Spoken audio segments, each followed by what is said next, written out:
Hello students, welcome to Think Study.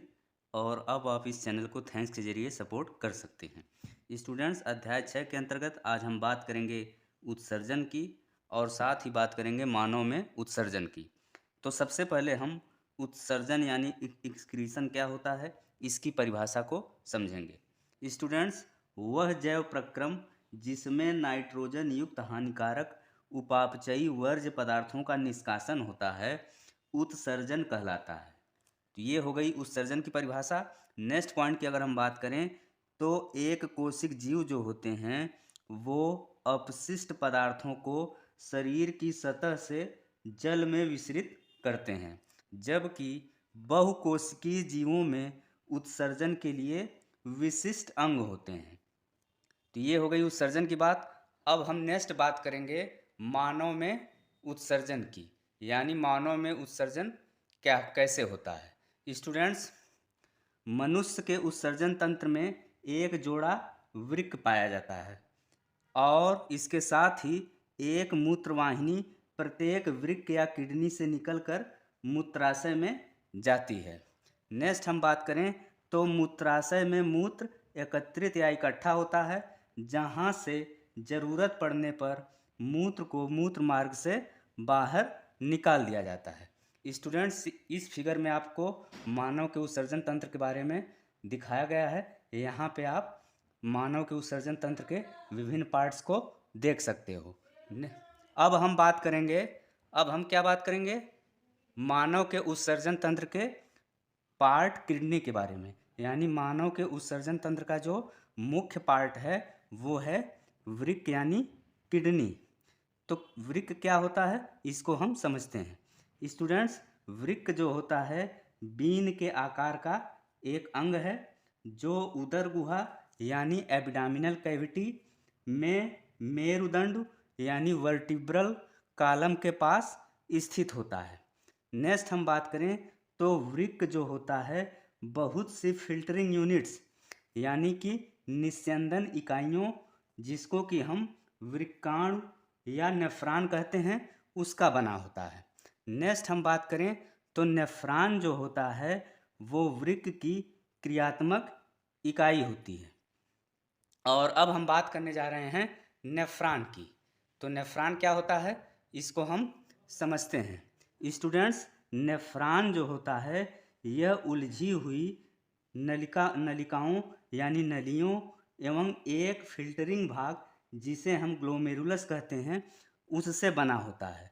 और glomerulus को हम केशिका गुच्छ भी कह सकते हैं, यानी ग्लोमेरुलस को केशिका गुच्छ भी कहा जाता है।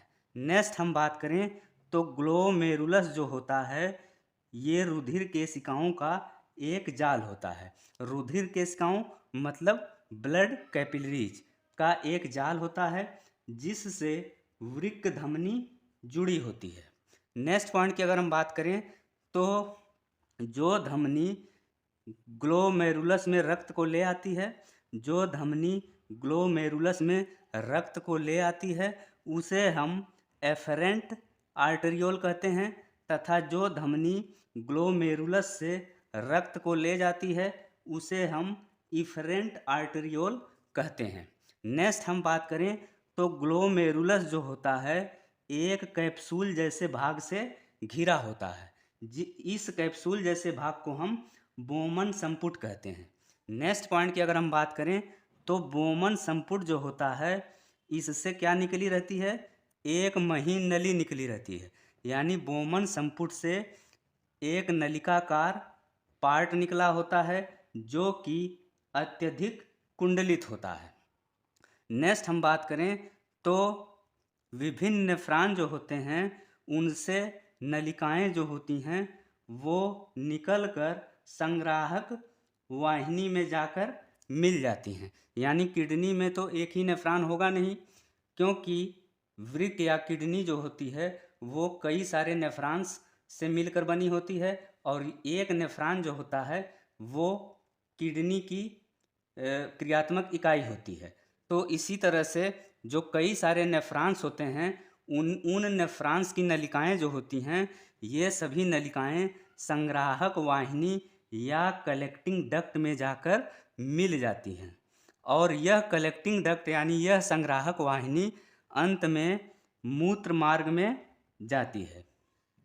स्टूडेंट्स, अब हम बात करेंगे वृक्क में उत्सर्जन की क्रियाविधि की, यानी वृक्क या किडनी में उत्सर्जन की जो क्रियाविधि होती है वो किस प्रकार होती है। स्टूडेंट्स, सबसे पहला जो चरण होता है वो होता है केशिका गुच्छ निस्यंदन, यानी कि ग्लोमेरुलस फिल्ट्रेशन भी इसे हम कह सकते हैं। स्टूडेंट्स, जब वृक्क धमनी की शाखा नेफ्रॉन में प्रवेश करती है तब जल, लवण, ग्लूकोज, अमीनो अम्ल व अन्य नाइट्रोजनी अपशिष्ट पदार्थ केशिका गुच्छ या ग्लोमेरुलस से छनकर बोमन संपुट में आ जाते हैं। इसके बाद क्या आता है? इसके बाद दूसरा चरण है वर्णात्मक पुनः अवशोषण। इसमें क्या होता है? नेफ्रॉन के नलिकाकार भाग में शरीर के लिए उपयोगी पदार्थों जैसे ग्लूकोज, अमीनो अम्ल, लवण व जल का पुनः अवशोषण होता है। इसके बाद तीसरे चरण में क्या होता है? तीसरा चरण जो है वो है नलिका स्रावण। इसमें क्या होता है? यूरिया, अतिरिक्त जल एवं लवण जैसे जो उत्सर्जी पदार्थ होते हैं वे नेफ्रॉन के नलिकाकार भाग के अंतिम सिरे में रह जाते हैं एवं क्या करते हैं? मूत्र का निर्माण करते हैं और यहाँ से मूत्र क्या होता है? यहाँ से मूत्र संग्राहक वाहिनी यानी कलेक्टिंग डक्ट व मूत्र वाहिनी से होता हुआ मूत्राशय में अस्थायी रूप से संग्रहित या इकट्ठा हो जाता है और अंत में क्या होता है? मूत्राशय के दाब के द्वारा मूत्र मार्ग से यह मूत्र जो होता है शरीर से बाहर निकल जाता है। तो स्टूडेंट्स, ये था आज का वीडियो। Thanks for watching.